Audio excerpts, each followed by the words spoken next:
machen.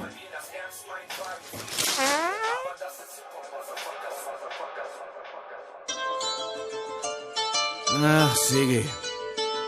Okay, ja, von mir aus. Dann rapp ich jetzt auch noch. Yeah.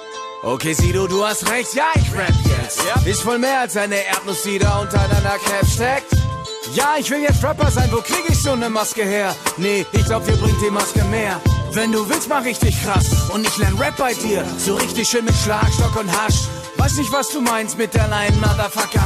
Ich weiß nur eins, ich bin ein motherkrasser Fucker. Keine Konkurrenz, das ist dein Job.